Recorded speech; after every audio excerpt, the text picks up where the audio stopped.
There's a moment you've probably lived through without even realizing it.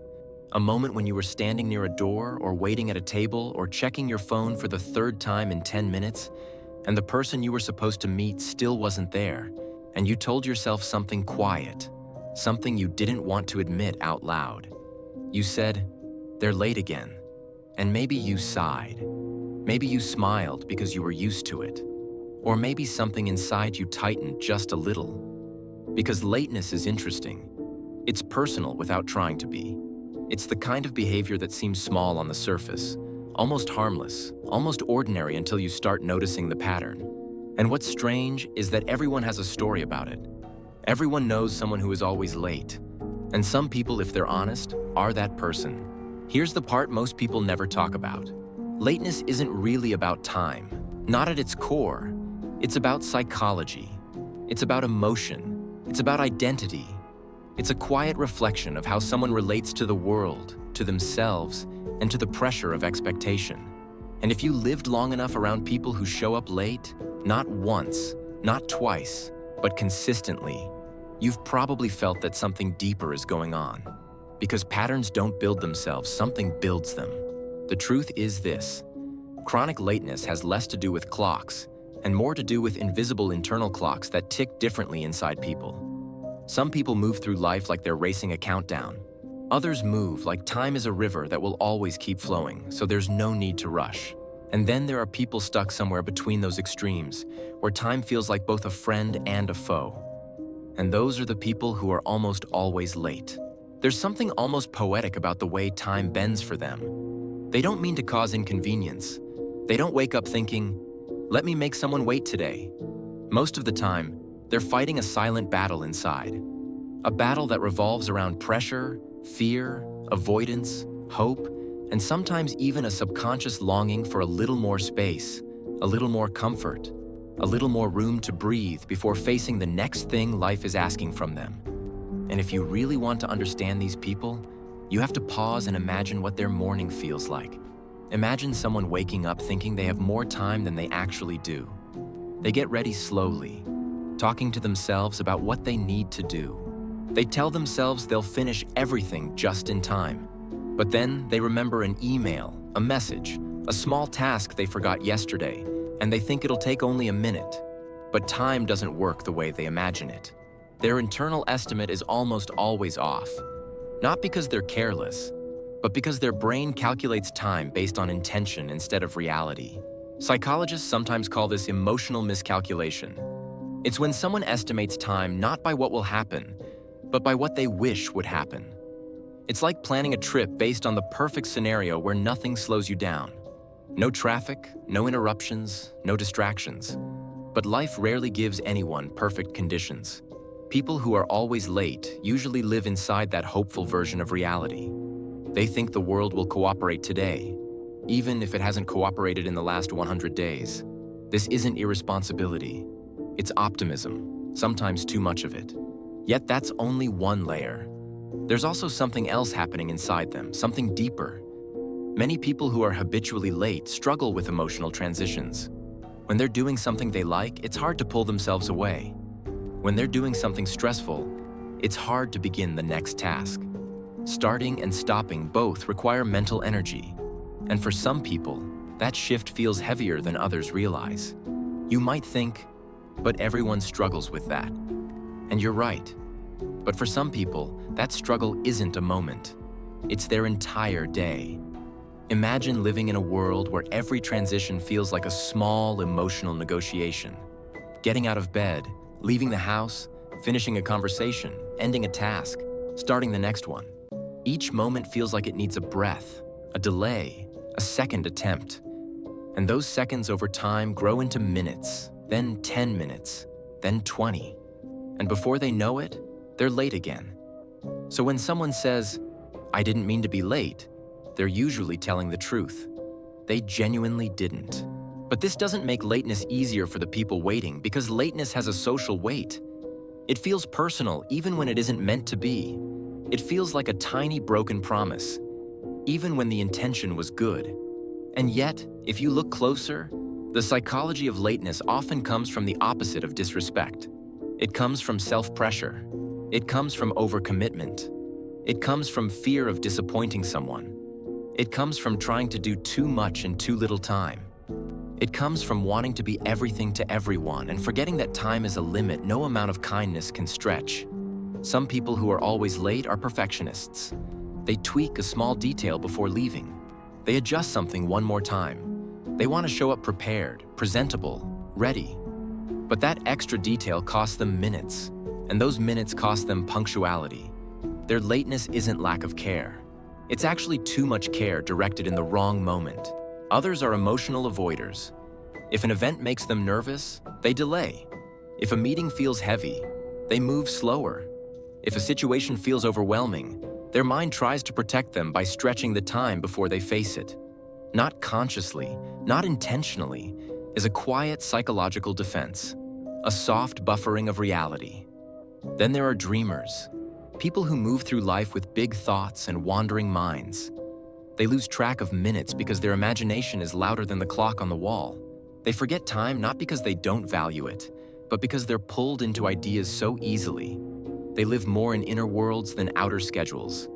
And then there are the emotionally overloaded individuals, the ones who carry too much on their plate, too many responsibilities, too many pressures, too many expectations from others.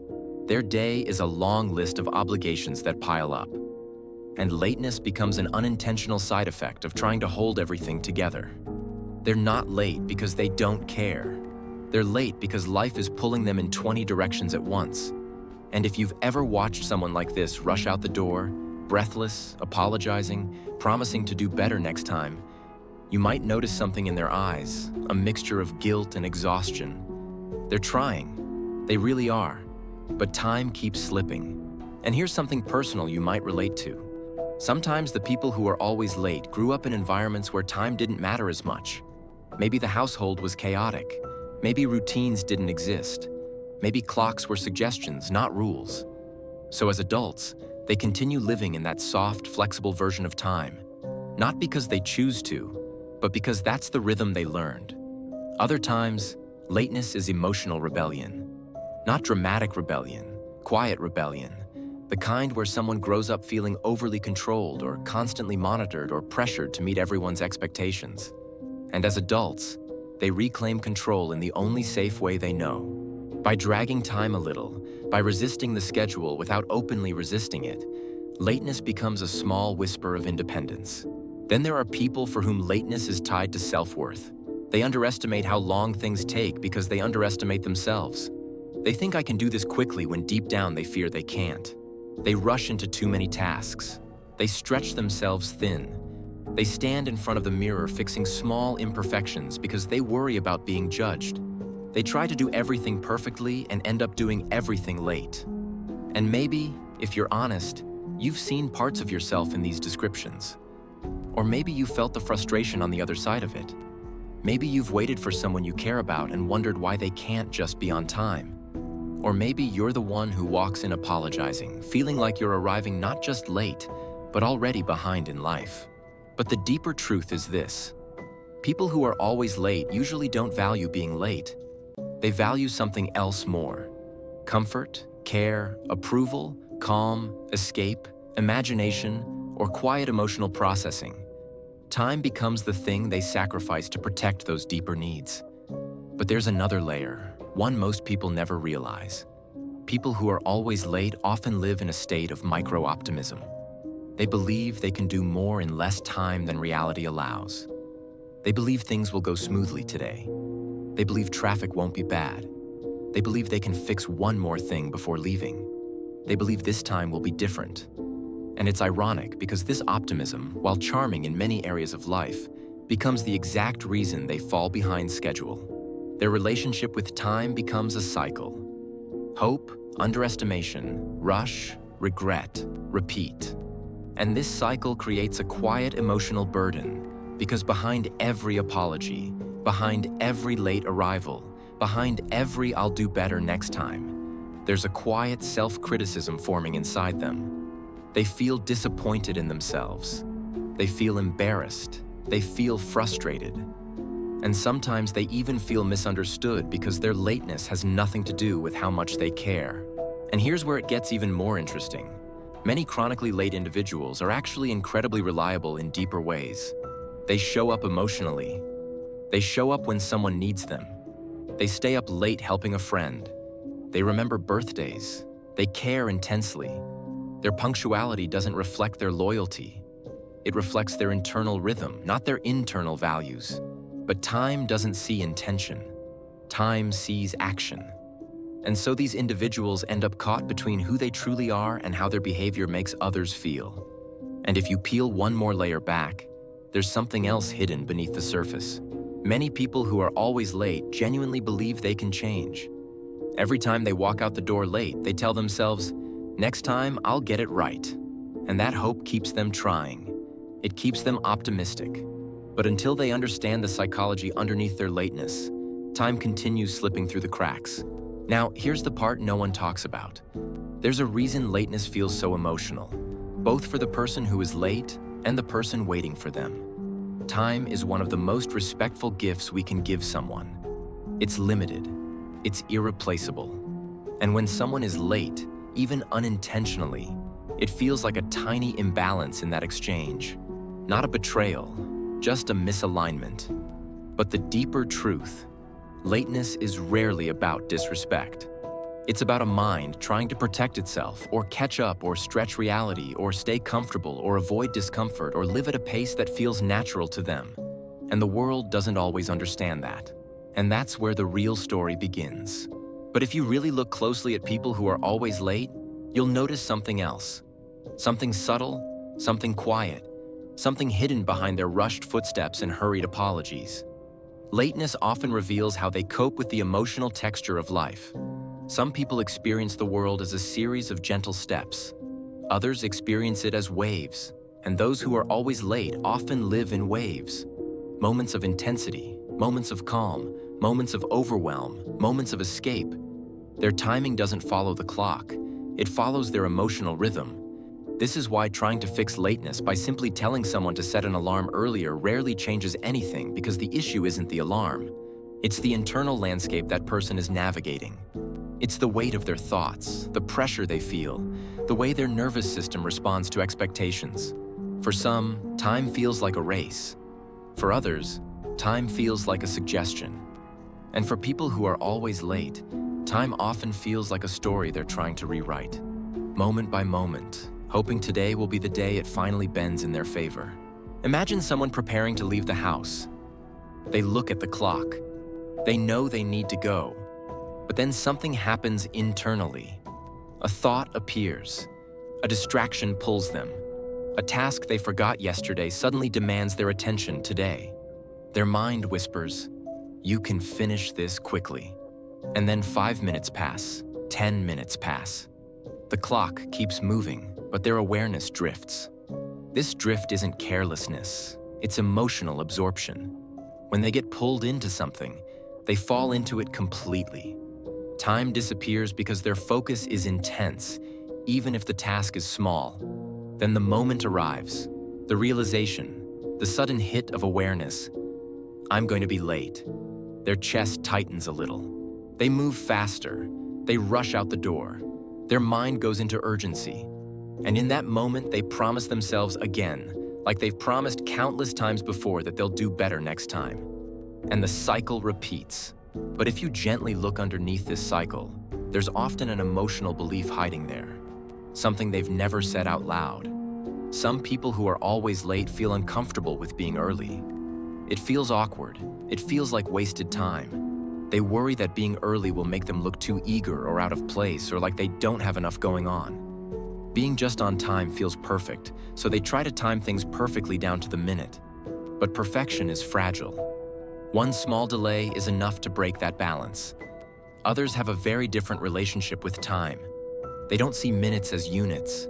They see them as moments. They live inside experiences, not schedules.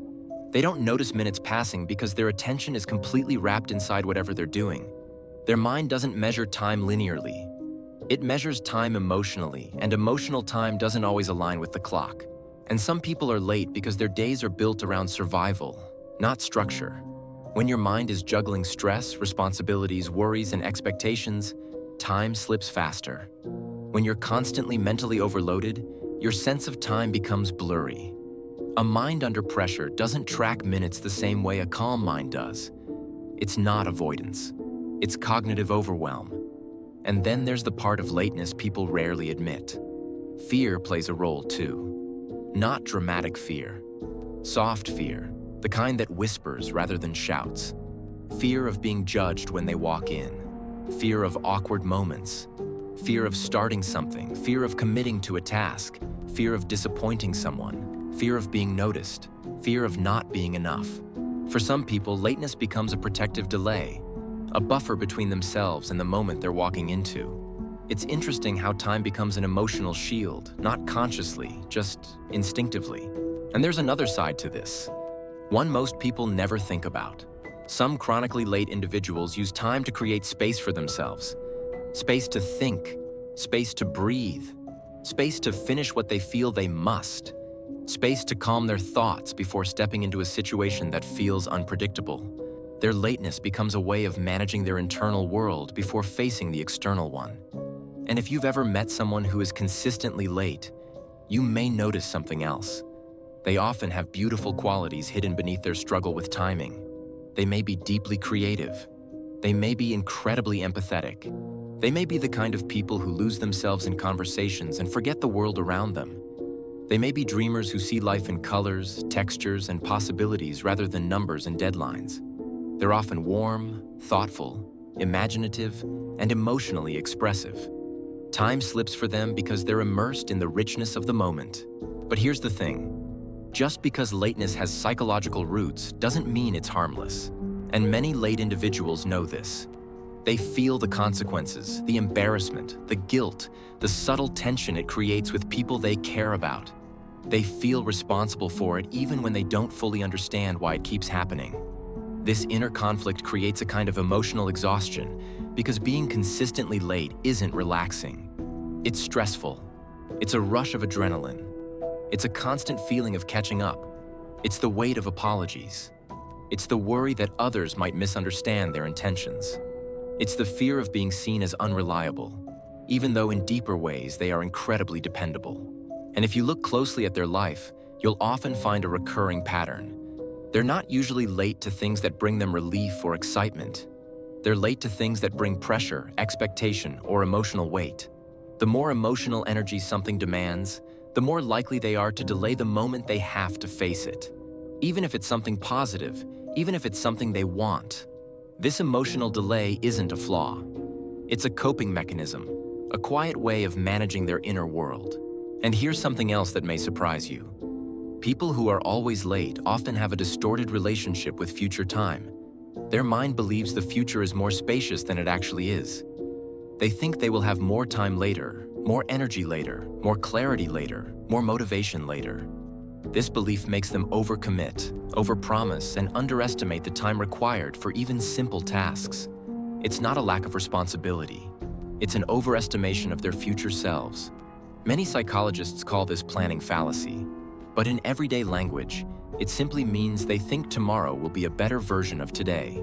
And that hope, while comforting, becomes a trap because when tomorrow arrives, they are still the same person with the same habits, the same emotions, the same struggles with transitions and pressure and perfectionism. But something important shifts once someone begins to see their own patterns clearly. When they realize that lateness isn't about clocks, it's about the stories they tell themselves, the emotional beliefs they carry, the invisible pressures they feel, the sense of responsibility they hold, the quiet avoidance they never named, the perfectionism they try to hide, the hope they cling to, the overwhelm they struggle to manage. Understanding this doesn't magically fix everything, but it gives compassion to a behavior often misunderstood.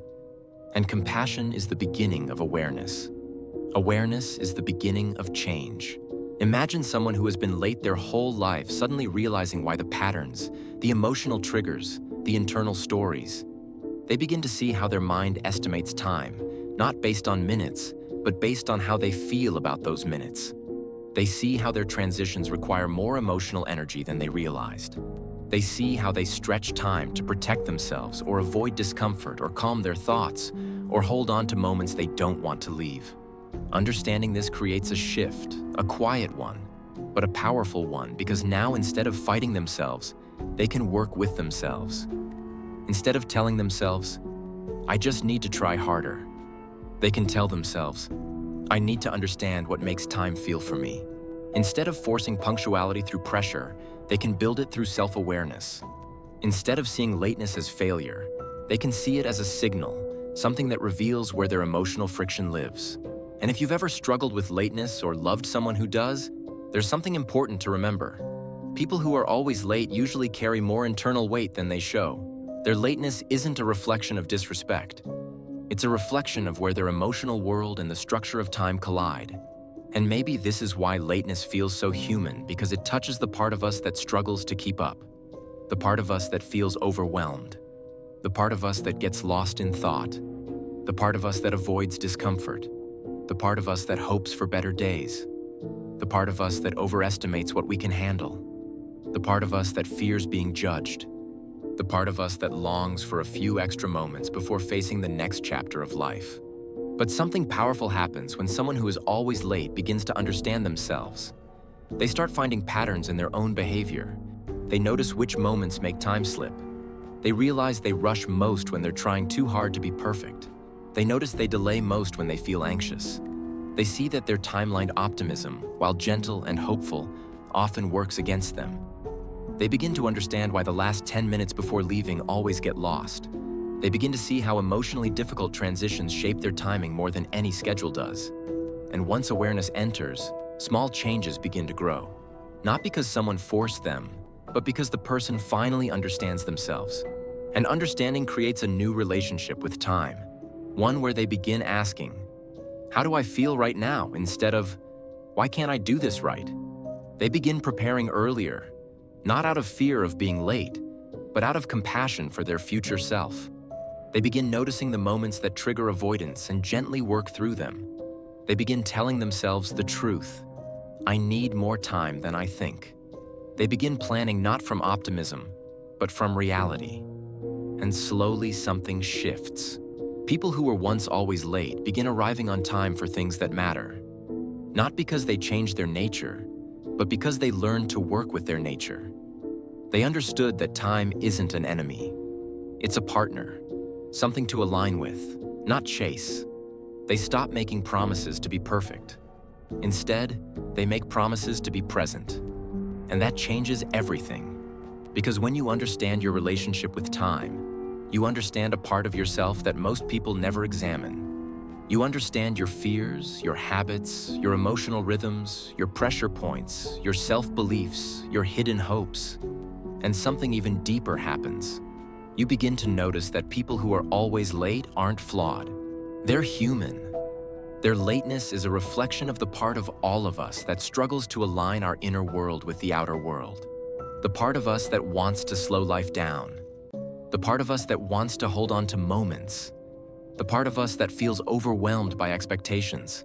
The part that wishes time would give us more space to breathe.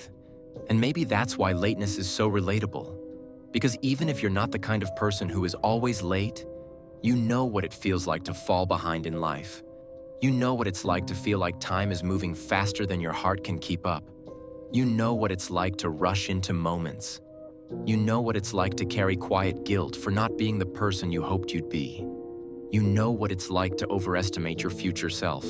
You know what it's like to hide your exhaustion behind a smile and a promise that you'll do better next time. Lateness is human. It's emotional. It's psychological, and it's deeply intertwined with the way we experience the world. But the beautiful part is this: no one is stuck.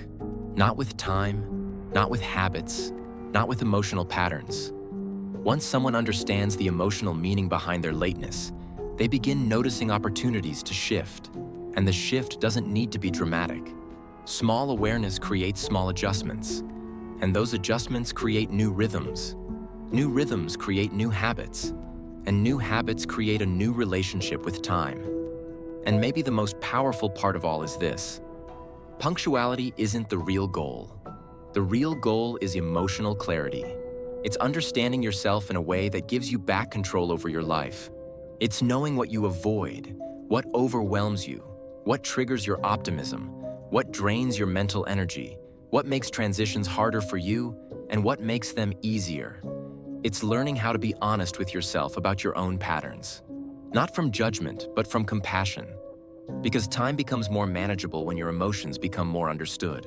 And for the people who have spent their entire lives running a few minutes behind, there comes a day, a quiet day, usually unexpected.